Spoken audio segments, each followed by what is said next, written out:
Welcome back to more Let's Play Castlevania Symphony of the Night. Today, we're going to get the ability to jump twice. It'll be pretty darn useful, though we've got a long way to go. See the very top of the map? That is where we're headed. So, let's not waste any time and keep moving, huh?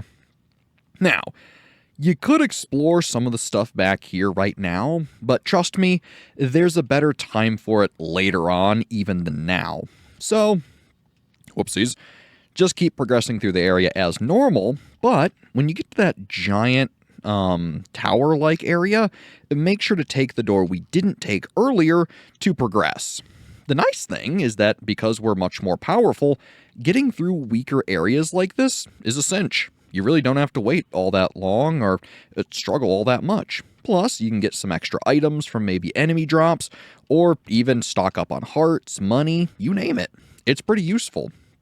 While a lot of people complain about backtracking in games like this, I personally have never minded it.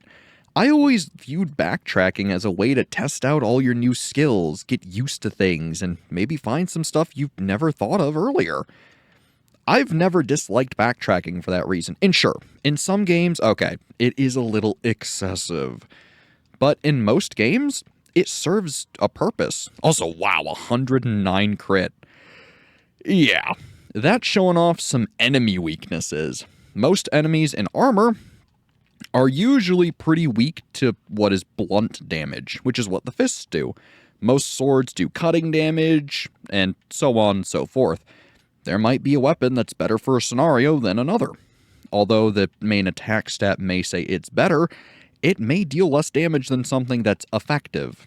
Usually it doesn't matter. So, don't worry about it too much. Huh?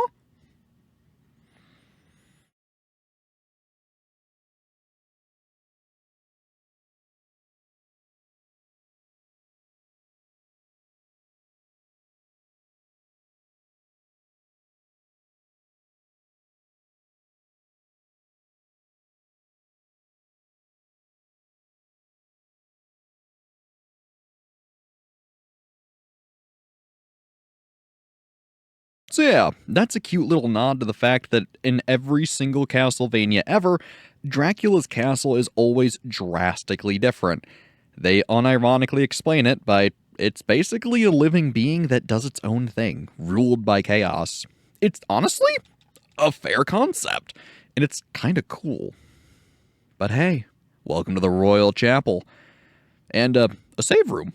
Sure, why not? Now, there is something I want to bring up regarding Maria and some cut content in this version of the game. In the original PlayStation 1 version, there's an FMV cutscene, I'm pretty sure. Or at least I think it's in the PlayStation version. Look, I'm not super familiar myself because admittedly I've never fully gone through it.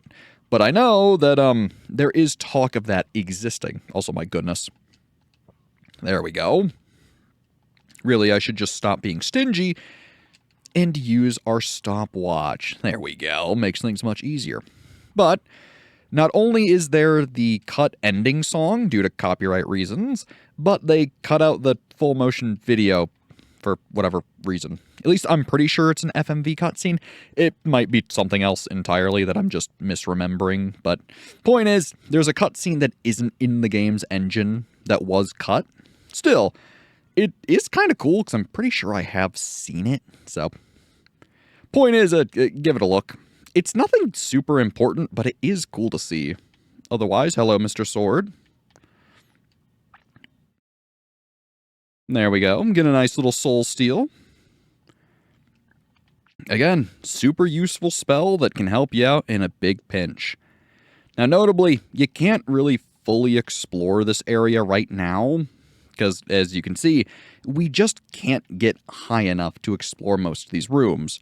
It's really annoying, but we'll be coming back a bit later, basically just to re-explore the area and get everything that we missed, so don't worry too much about it. Otherwise, let's see. Sure, we can try going this way. Ooh, A new shield. I will absolutely take that. Beautiful. And equip the goggles. It's just a straight int boost. Why not? And then otherwise, we got the aquamarine, but it is only used for selling. So, oh well. Otherwise, nice new shield. And while that area has one of my favorite songs in the game, I don't want to give you a taste of it yet because we won't be able to really do anything there. So, we'll hear it when we're supposed to. Though, if you did want to hear it now, it's a good time for it. Also, I did not mean to activate my clock, but oh well. And here's a fairly interesting room. A confessional. Let's sit down, shall we?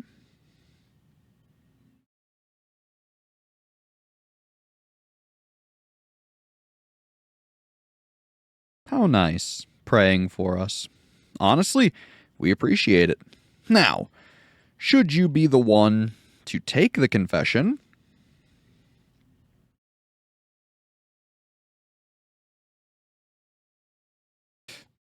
ow, you get stabbed. So yeah, it really has no purpose. It's just a cool little interaction that happens. It's one of those things that makes this game super memorable. I kind of love when games do that. They have set pieces that are there just for world building or to make something a little more memorable. This game is evidently no exception to that, and frankly, I love it. Otherwise, too, the background. I love that you're in like this forested area. Although you are still in Castlevania, Dracula's castle, you have this nice variety of backgrounds that really shows things off. And of course, the awesome scaling clouds in the background. Although you can't see them super well right now, once we climb up a little bit more, yeah, you can really see them. And man, isn't that just one of the coolest effects? It's basically the Mode 7 that Nintendo consoles used, or the Super Nintendo. But man, is it still so cool. I mean, look, having learned some programming and even made games myself a little, nothing incredible that was ever released, mind you, just like very simple, C-sharp games. But point is, having made stuff, even just considering how things like that could have been made, it's such a cool thing. So, I don't know, a bit nerdy, sure, but I'm sure you get the idea and can hopefully appreciate a bit of what went into making things like this game. It's not some easy process. And look, like I said, I'm no real game developer or anything like that, but, I did it as a little project back in high school, so I thought it'd be cool just to bring it up.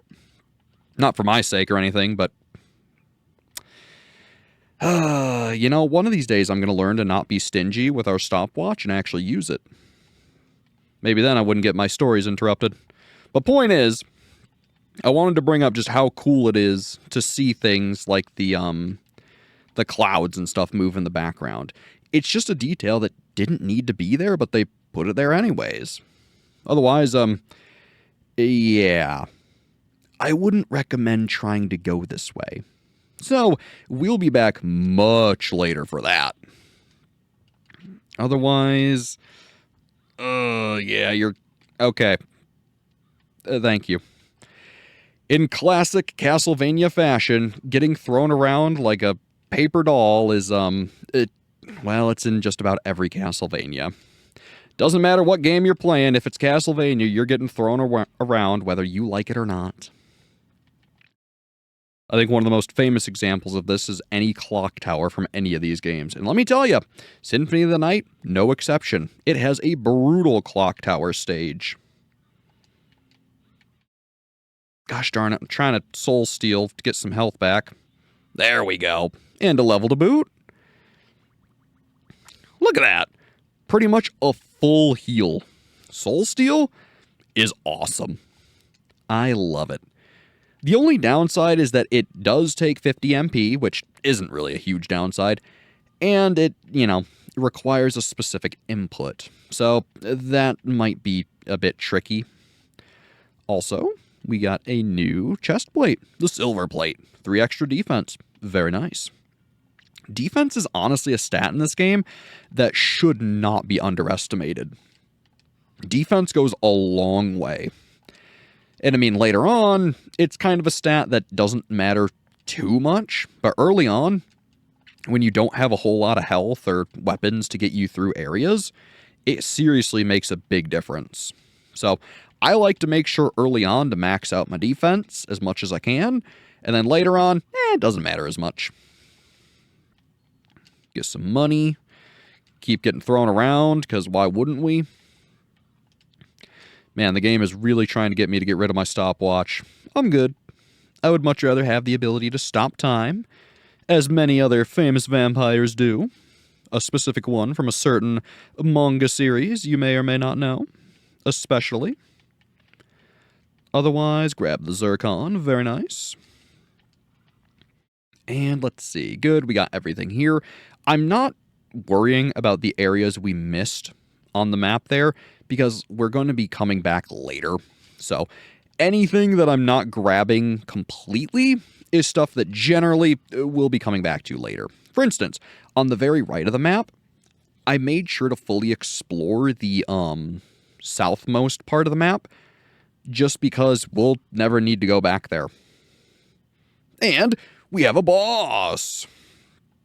Now, unfortunately, our stopwatch does not work, but it's okay. It does make things a little awkward with how it cuts out the music completely. And man, what a cool backdrop for a boss. And yeah, sure enough, Soul Steel works on bosses. It is just one of the most versatile spells.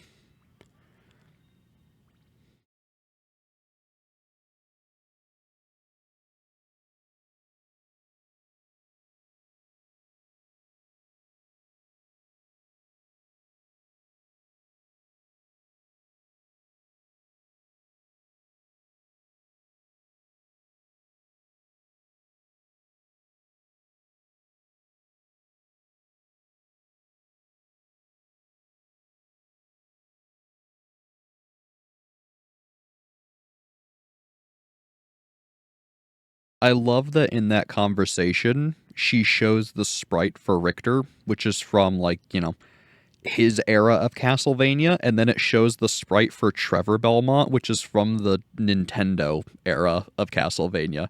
It's a super cute detail. But also, I like all the interactions that Alucard and Maria has. It really helps give him character. And though he is a man of few words, it really helps show just who he is. Now, something I haven't addressed is the, evidently the bat in the room. Spell Alucard backwards for me real quick.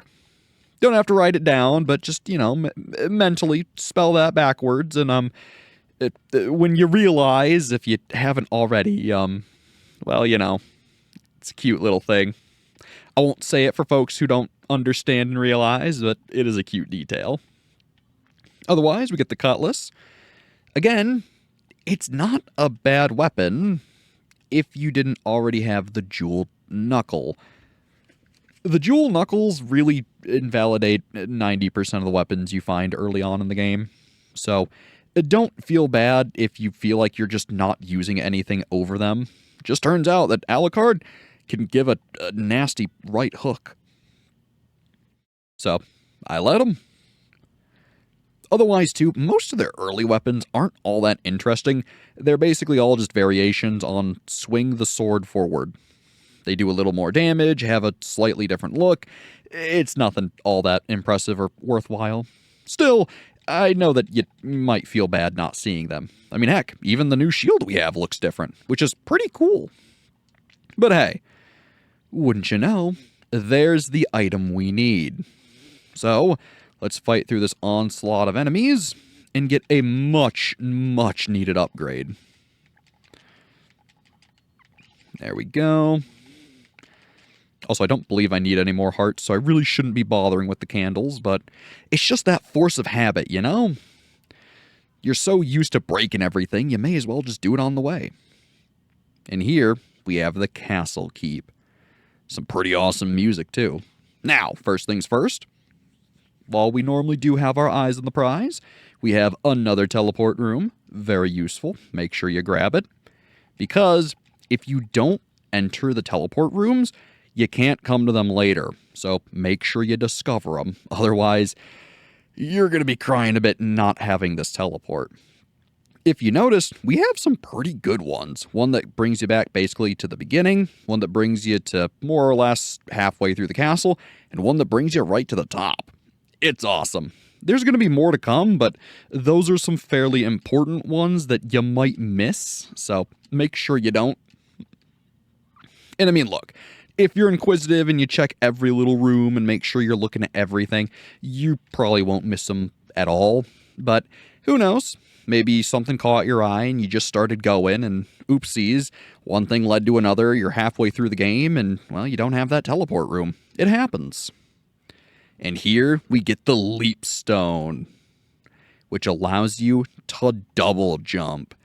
Now look, it may not seem that impressive, but with this double jump, we can now go to a lot of areas. Still, eyes on the prize. We want to focus on getting the other movement abilities, two of which that make the double jump almost immediately useless, which is kind of hilarious. Don't get me wrong, it's still really good, but you're going to understand why I say almost useless.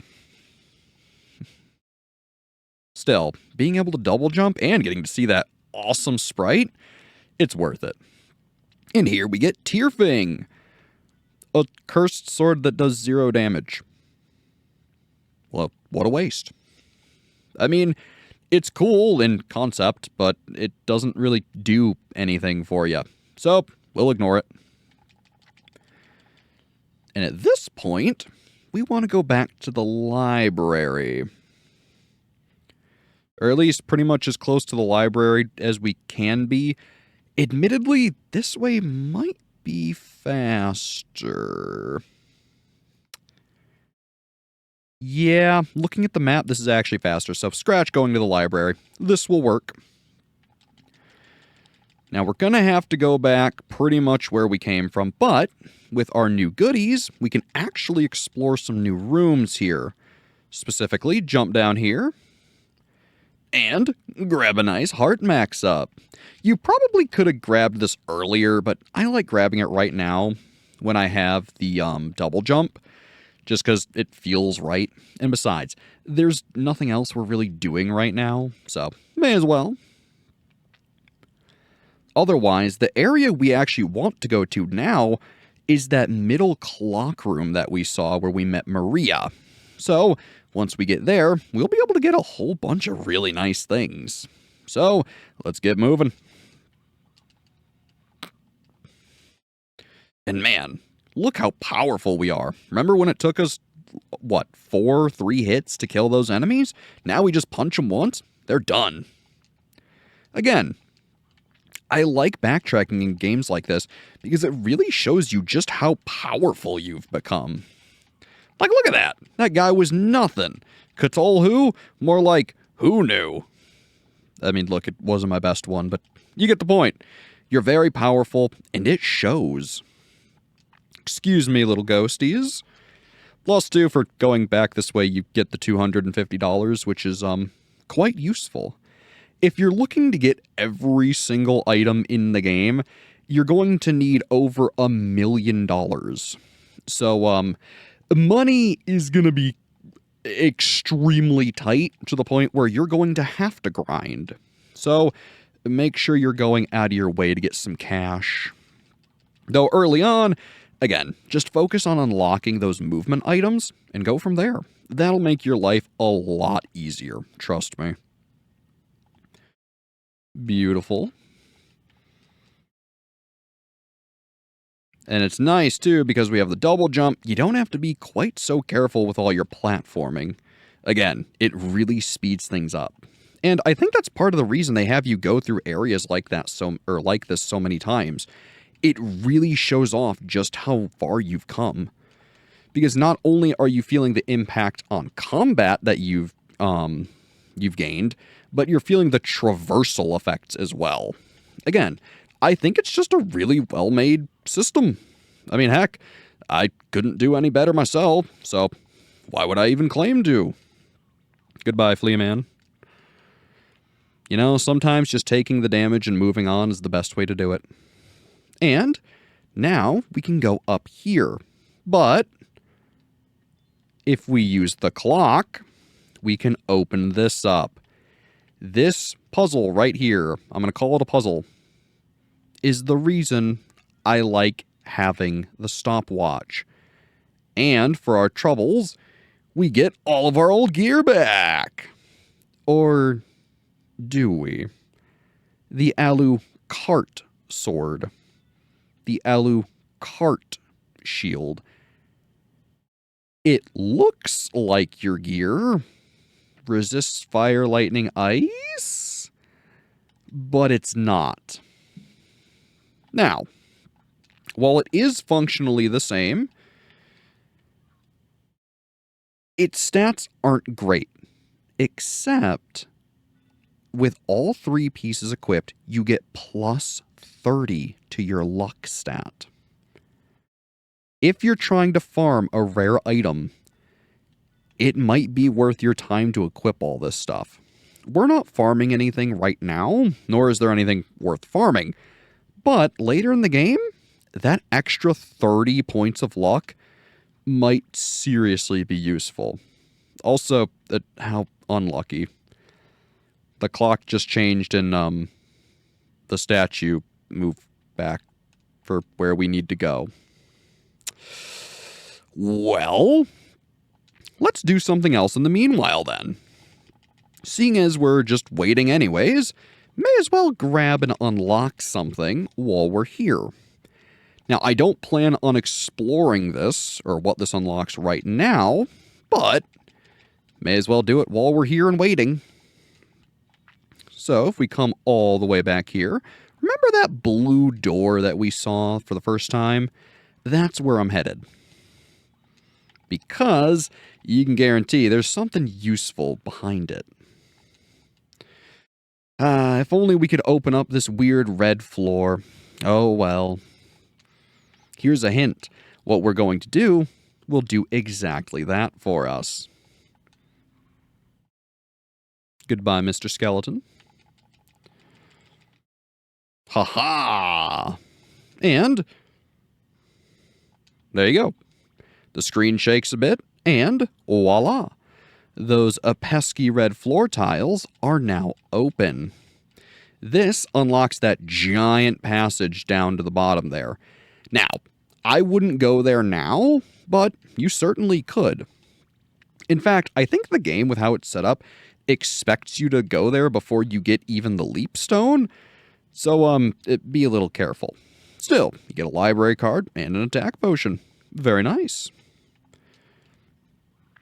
Now, hopefully by the time we get back to the clock room, the hour hands will have moved, and we can go where we actually need to go. But for now, we at least unlocked something and won't have to do it later. Very nice.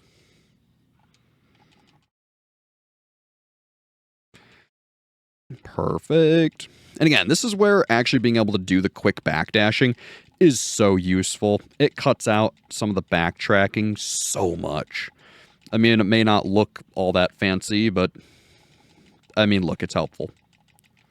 So, backdash to our heart's content, and it's still there.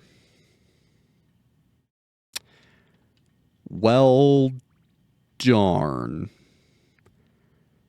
So at this point, I'm going to speed things up while we wait for this to move. So, I'll be back once it moves.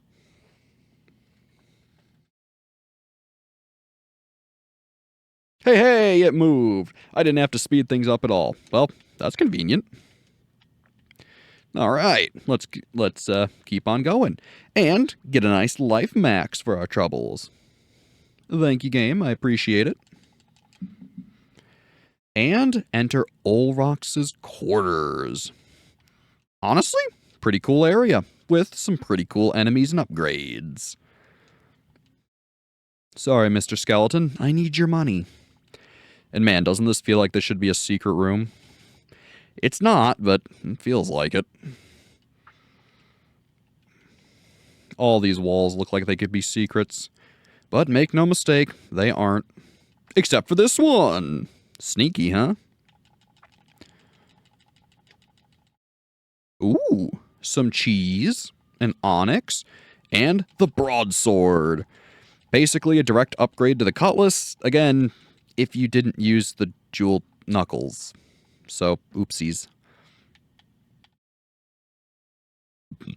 There's one of my favorite enemies to use Soul Steal on. As you can see, extremely efficient. Gives you a ton of HP, and it kills the enemy. It's so good. Ow. You know, kind of funny that his name is literally Hammer.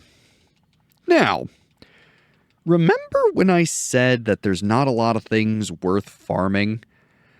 I want to say that these blade enemies have a very rare drop. It's either them or another very similar enemy.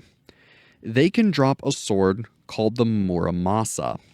The Muramasa is a unique sword that scales in damage based on the blood you've consumed. I believe it only scales when you have it equipped. So you need to actually obtain the thing, which is a bit of a pain. But for the sake of things, let's see if we can get it. If not, no big deal, but I may as well try to show it off, right? So yeah, as you can see, our damage with the Alucard gear isn't phenomenal. It's really not great. Oh, come on, I'm trying to get a soul steal here. But you might make up for things with some of the crits you get. As you can see, it really isn't worth trying to farm with this stuff. It's very risky. But if you are adamant about getting the sword, well, you can. I'm not going to bother. I don't plan on using it, but it could be cool. And there are ways later in the game to help level the sword up. So if you want to use it, by all means. Otherwise, we're going to get a nice little soul steal and be on our way. Admittedly, I took a ton of damage there, which isn't great, but we should be fine. Let's see. Yeah, feels suspicious, but it's not. If I had the MP, I would soul steal on this enemy, but I just don't have it right now. Ooh, careful for all those weapons. Actually, oh, we do have the MP, never mind. Well, let's go back. Ow. Come on, baby. Oh, the input. Oh, the input. Please. Oh, I'm hitting it a little too fast. Ow. I mean, at least you're getting to see the attacks this thing can do. Alright, come on now. This is getting silly. I tell ya, sometimes using an actual control stick for this is just a nightmare. Oh, God. Maybe I'm getting a little too greedy here. Alright, we'll try it one more time.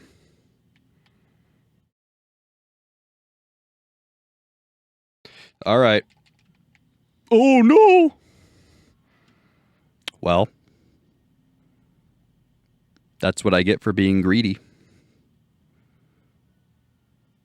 Here's your game over screen. Let us go out this evening for pleasure. The night is still young. So yeah, hopefully that's the only time we'll see that. But I wanted to at least show it, even if I didn't mean to show it there.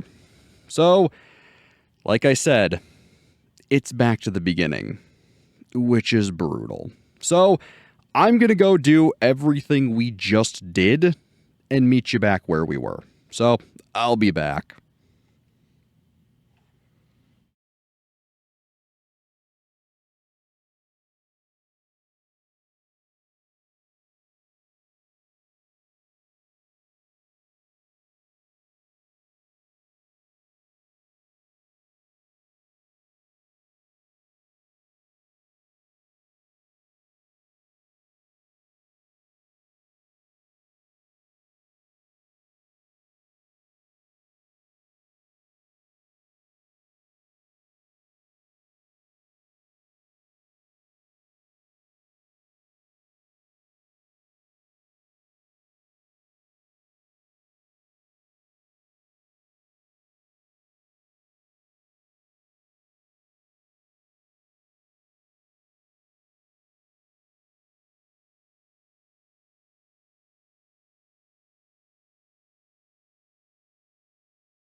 Alright, now that we're finally back, I realized in my foolish haste, I probably would have beaten the sword and survived and been able to heal off of him had I just not been stingy and used the stopwatch.